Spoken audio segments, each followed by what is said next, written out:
शाम का वक्त था। तकरीबन मगरिब होने को थी। हल्का हल्का अंधेरा फैल रहा था। मैं हमेशा की तरह अपनी सहेली से मिलने के बाद इस झील पर नहाने और कपड़े धोने जा रही थी, जहाँ पर गांव की ज्यादातर औरतें अक्सर दिन भर जमा रहती थी। मुझे ये सब पसंद नहीं था। मैं चाहती थी कि जब नहर पर कोई भी ना हो, मैं इस वक्त वहां जाऊं और अपने काम निपटा कर जल्दी जल्दी वापस आ जाऊं। मगर इस दिन मुझे ऐसा महसूस हुआ कि जैसे मैं अकेली नहीं हूँ, कोई दूर से मेरा पीछा कर रहा है। ऐसा महसूस होते ही मैं एकदम घबरा गई। मेरा दिल चाहा कि मैं वापस पलट जाऊं, मगर मैंने अपनी हिम्मत बांधी और चलती रही। नहर के थोड़ा ही करीब जाकर रुकी थी कि मुझे अपने पीछे वो वजूद नजर आया जो न जाने कब से मेरा पीछा कर रहा था। मैंने पलट कर देखा तो इसने खुद को काली चादर में लपेट रखा था। मैंने खौफजदा नजरों से इसकी जानिब देखा तो इसकी खौफनाक आंखों में मुझे अजीब सी पुरस्रारियत नजर आई। मैंने वहां पर रुकता मुनासिब नहीं समझा और घर की तरफ दौड़ लगा दी। तभी वो कह के लगाता मेरे पीछे आया। शायद वो मुझसे बात करना चाहता था। तभी इसने 2-3 बार मेरा नाम भी पुकारा, मगर मैं इस कदर बदहवास हो चुकी थी कि वहाँ एक सेकंड भी ना रुकी और बगैर सांस लिए भागती रही। यहाँ तक कि मैं घर आकर मैंने दम लिया। अम्मा ने मेरी ये बिखरी हुई हालत देखी तो वो भी डर गई। बेटी, क्या हुआ है तुम्हें? तुम इस कदर घबराई हुई क्यों हो? मैंने तुम्हें मना किया था ना कि शाम के वक्त बाहर न जाया करो, मगर मैंने हामते कामते अम्मा को सारी बात बता दी। अम्मा ने मुझे अपनी आगोश में छुपा लिया और कहने लगी कि बेटी, इस नहर पर दोबारा मत जाना, यहाँ तो नहाने भी न जाया कर। अब तू बड़ी हो गई है, यहाँ जो भी लड़की जाती है वो कुंवारी हो या शादीशुदा उम्मीद से हो जाती है, और तू अभी छोटी है, इन बातों को नहीं समझती। आइंदा इस तरफ का रुख न करना। अम्मा की बात सुनकर मुझे अजीब सा लगा। अम्मा, क्या झील पर जाने से मुझे बच्चा होगा? मैंने ना समझी से अम्मा की तरफ देखकर पूछा। हाँ मेरी बेटी, ऐसा ही है, और इसे मजाक मत समझना। अगर तुम वहां जाएगी तो बच्चे की माँ बन जाएगी। ऐसा पहले भी औरतों के साथ हो चुका है। अगर मेरी बात मान लेगी तो नफे में रहेगी। अम्मा की बात सुनकर मैं हैरत से देखती रही। 2-3 साल इस बात को गुजरे तो मैं ये बात यकसर भूल गई थी, क्योंकि मेरे ख्याल में अम्मा ने ये बात मुझे डराने को कही थी। अगरचे गांव की औरतें इस झील पर जाती थी और इसके बारे में मशहूर था कि इस झील पर आने से 5 से 5 औरत का भी बच्चा हो जाता है, मुझे ये बात अजीब लगती थी।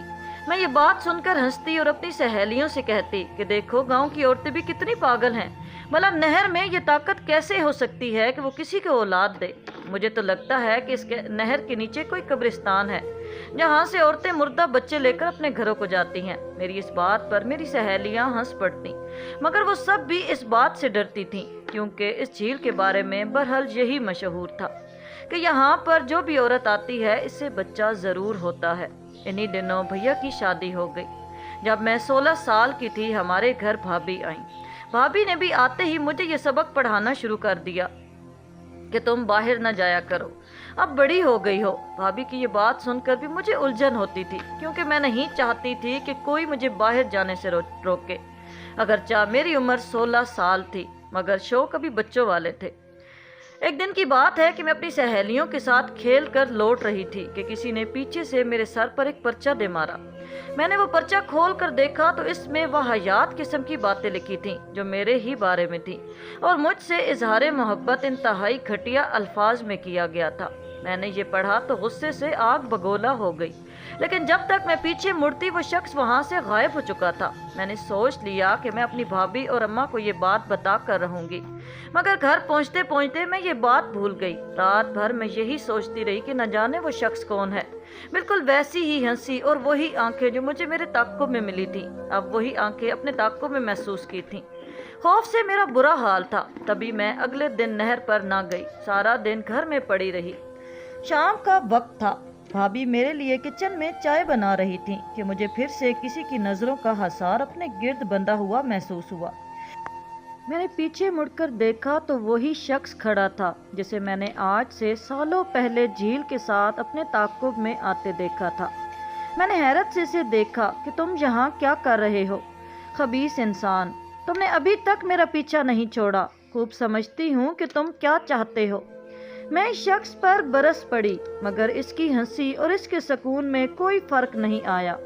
मैं गैलरी में मौजूद थी, जहां वो अपने हाथों का हसार बनाकर खड़ा हो गया। تاکہ میں وہاں سے جا نہ سکوں۔ تب اس نے خوفناک آواز میں مجھ سے جو بات کہی وہ سن کر میرے قدموں تلے سے گویا زمین ہی سرک گئی۔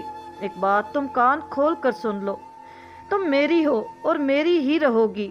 اگر تم نے کسی اور کا ہونے کی کوشش بھی کی تو میں تمہیں کسی کے قابل نہیں چھوڑوں گا۔ اس شخص کی اس بات سے میرے تن بدن میں آگ لگ گئی۔ تم ہوتے کون ہو مجھے میرے ہی گھر میں دھمکانے والے؟ میں ابھی امی اور بھابھی کو بتاتی ہوں، وہ تمہیں ایسا سیدھا کریں گی کہ تم یاد رکھو گے۔ اس شخص نے میری طرف مسکرا کر دیکھا اور میرا راستہ چھوڑ دیا۔ میں چیختی ہوئی اماں کے پاس پہنچی۔ اماں، گھر میں چور گھسایا ہے، آپ جا کر دیکھیں، بھیا کو بلائیں۔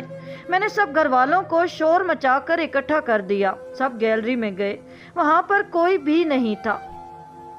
مجھے سب لوگ شک کی نظر سے دیکھنے لگے۔ تب مجھے احساس ہوا کہ یہ شخص کوئی اور نہیں بلکہ میری ہی بھابھی کا رشتہ دار ہے۔ بعد میں بھابھی نے بتایا کہ وہ ان کا سگا بھائی ہے۔ یہ سب سن کر میری تو پریشانی میں اضافہ ہو گیا تھا، کیونکہ یہ شخص تو مجھے پہلے سے جانتا تھا۔ اب شاید میری زندگی اجیرن کرنے میرے گھر تک رسائی حاصل کر چکا تھا، اور اسے تو کوئی روکنے والا بھی نہیں تھا۔ بھیا تو پہلے ہی بیوی کے غلام تھے، ان کے منہ سے بیوی کے لیے کوئی بات نکلوانا مشکل ہی نہیں، ناممکن بھی تھا۔ اس لیے میں خاموش رہی اور اس بات کا ذکر کسی سے نہیں کیا۔ اماں سے کہتی تو وہ خواہ مخواہ پریشان ہو جاتی، اسی لیے میں چپ سادھی رہی۔ مگر یہ بات اتنی ہلکی نہ تھی جتنا میں نے سمجھ لیا تھا۔ اگلے دن میں اپنے کمرے میں بیٹھی تھی کہ بھابھی میرے پاس آ کر کہنے لگی کہ تم کو ایک بات بتانی تھی، اگر تم کسی سے ذکر نہ کرو اور وعدہ کرو کہ اسے تم خود تک رکھو گی۔ میں ہمہ تن گوش ہو گئی۔ میرے خیال میں بھابھی کا کوئی خود کا راز تھا جس میں وہ مجھے ہمراز بنانا چاہتی تھیں، مگر انہوں نے جو بات کہی وہ بالکل مختلف تھی۔ وہ کہنے لگیں کہ میں اپنے بھائی کا رشتہ تم سے کرنا چاہتی ہوں، وہ تم کو بہت چاہتا ہے، 3 سالوں سے تمہارا تعقب کر رہا ہے۔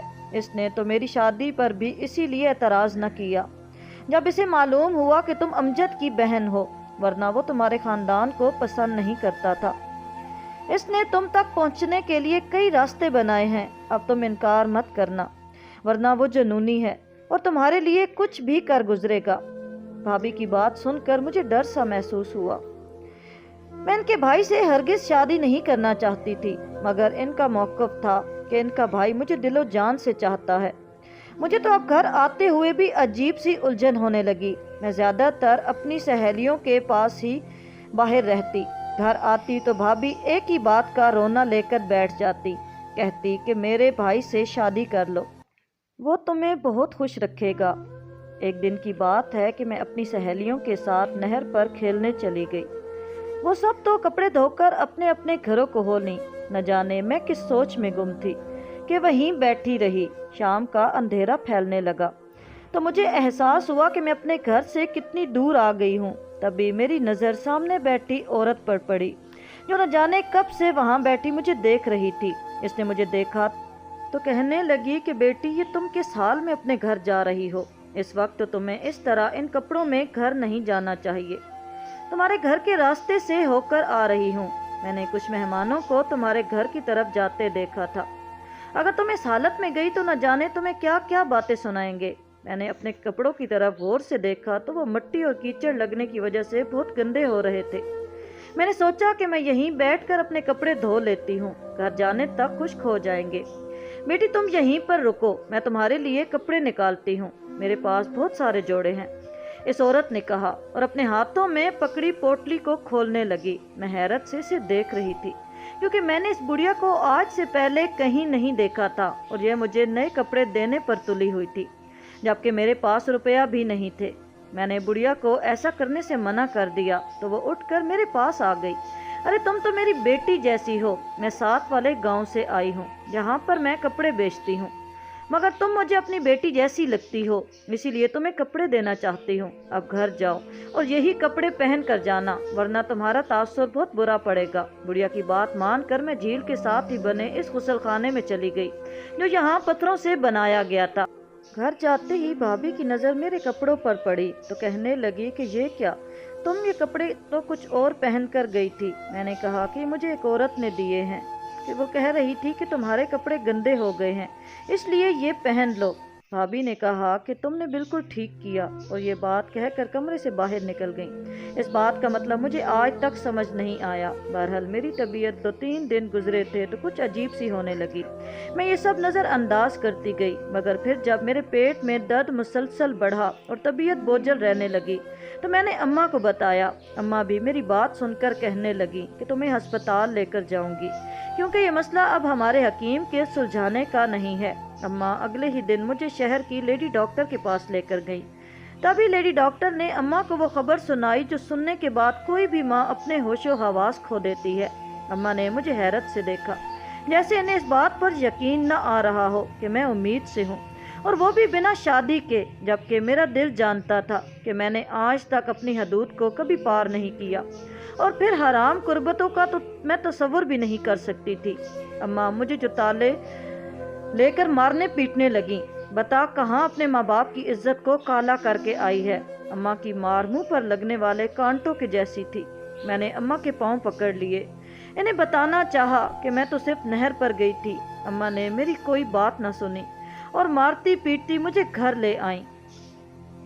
भाइयों और अब्बू को ये बात पता चलते देर नहीं लगी, क्योंकि अम्मा ने आते ही सबको कह दिया कि जल्दी से जल्दी मेरी शादी का बंदोबस्त करें, वरना मैं कभी भी अपने घर की न हो सकूंगी। ऐसे मौके पर भाभी ने हम सबको हैरान कर दिया। हम सब खामोश बैठे थे जब वो कहने लगी कि परेशान होने की कोई ज़रूरत नहीं, मुझे अपने घर की इज्जत का ख्याल है और मैं अपने भाई को इससे शादी करने पर मनवा लूँगी। मुझे यकीन है कि वो इसकी हकीकत जानने के बाद भी कोई एतराज़ नहीं करेगा, क्योंकि वो इसे सच्चे दिल से चाहता है। वो तो इसका दिमाग ख़राब है कि अच्छे भले गबरू जवान को इनकार करती रही। मैंने तो इससे पहले भी कहा था कि इसकी हरकतें ठीक नहीं हैं, जल्दी इसका इंतज़ाम करते हैं, मगर अम्मा नहीं मानती थीं। भाभी ने मेरी माँ की तरफ देखा और माँ के चेहरे पर भी शर्मिंदगी थी। जाहिर है कि बात ही ऐसी थी कि मेरे अम्मी अबू की जगह और माँ बाप भी होते तो इनका सर भी ऐसे ही झुकता। खैर मैंने भाभी से कोई बात नहीं की, ना ही अम्मी को किसी बात का जवाब दिया। मैं अल्लाह से दुआ गो थी कि वो मेरे किरदार को साबित कर दे, क्योंकि न मेरे होशो हवास में और ना ही होश से बेगाना होकर मैंने कोई ऐसा काम किया था कि मेरे माँ बाप की इज्जत पर कोई हर्फ आए। 2 दिन बाद भाभी ने घर वालों को खबर सुनाई कि अमजद अपने अम्मी अबू यानी भाभी के माँ बाप के साथ घर आ रहा था। मेरा तो दिल ही टूट कर रह गया, क्योंकि मैंने हमेशा अमजद को नफरत की नज़र से ही देखा था। इसका किरदार गिरा हुआ था और इसकी बातें ऐसी थीं कि इसको 2 मिनट भी बर्दाश्त करना मुश्किल काम था, मगर मैंने नज़र में माँ बाप की रज़ा पर चुप साध ली। मैं जानती थी कि अब घर में मुझे कोई भी कबूल नहीं करेगा, इसलिए खामोशी से शादी का जोड़ा पहन लिया और निकाह के कागजात पर दस्तखत कर दिए। यहाँ तक कि मेरी डोली उठ गई, जो डोली कम और जनाजा ज़्यादा थी। आंसू बहाती मैं अमजद के घर आ गई, मगर एक बात मेरी समझ से बालातर थी कि अमजद ने कभी भी मुझसे न कोई सवाल किया और ना ही इसने मेरे माजी के बारे में पूछा कि मेरे साथ ये सान्या कैसे हुआ और इस बात की हकीकत क्या है। अमजद की बातें नाकाबिले यकीन थी और इसका रवैया मेरे साथ ऐसा था कि जैसे वो मुझे हद से ज़्यादा चाहता हो। मुझे भी इस पर यकीन आने लगा था। मैं सब कुछ इसकी मोहब्बत में भुला बैठी कि शायद अब वो मुझे चाहने लगा है, मुझे अपनाया है, मेरी गलतियों को माफ़ किया है जो ज़माने की नज़र में गलती थी। जो यकीन मुझ पर किसी ने ना किया, वो यकीन अमजद ने करके अपनी मोहब्बत को साबित कर दिया है। बहरहाल रिश्ता जितना भी खूबसूरत हो, इसमें लड़ाई झगड़े और नोक झोंक होना एक मामूली सी बात है। एक दिन मेरी और अमजद की किसी बात पर मामूली सी लड़ाई हुई। तब अमजद के तेवर ही बदल गए और वो सख्त गुस्से में आ गया और मुझे कहने लगा कि मैं अगर तुम्हें हासिल कर सकता हूँ, ज़माने भर में तुम्हें रुसवा करके अपनी मोहब्बत की भीख दे सकता हूँ, तो मैं एक बार फिर रुसवा कर सकता हूँ। इसके अल्फाज मेरे ज़हन में पेवस्त हो गए। अगरचे इसने बाद में 1000 बार कहा कि वो महज मजाक कर रहा था, मगर मेरे ज़हन में इसका लेजा बैठ गया था। अब मैं सच जानने की तमन्ना करने लगी थी। मैं जानना चाहती थी कि आखिर मेरी रुसवाई के पीछे अमजद का क्या हाथ था। मैंने भाभी से भी पूछने के लिए बहुत कोशिश की, मगर मुझे किसी ने ना बताया। अपने अल्लाह से दुआ कहने लगी।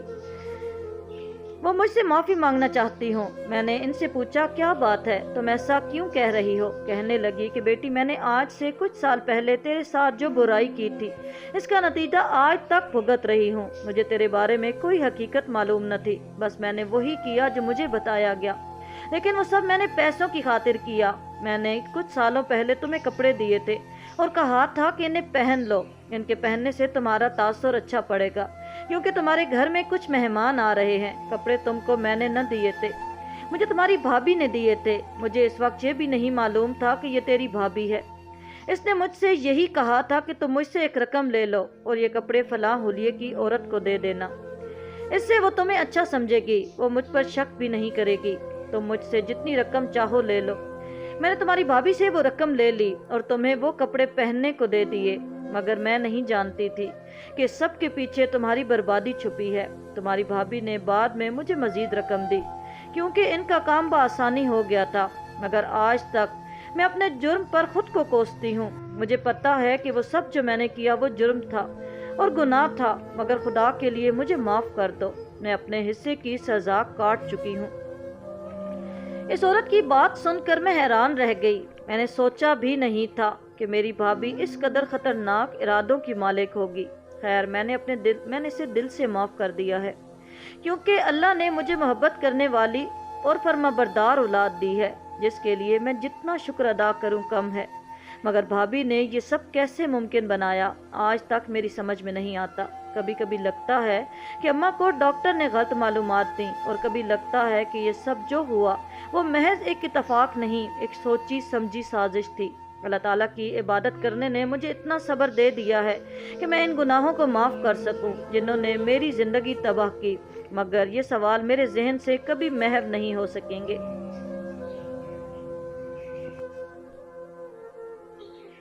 अगर हमारी कहानी अच्छी लगी हो तो मेरे चैनल को ज़रूर सब्सक्राइब कीजिएगा और मेरी वीडियो को लाइक कीजिए।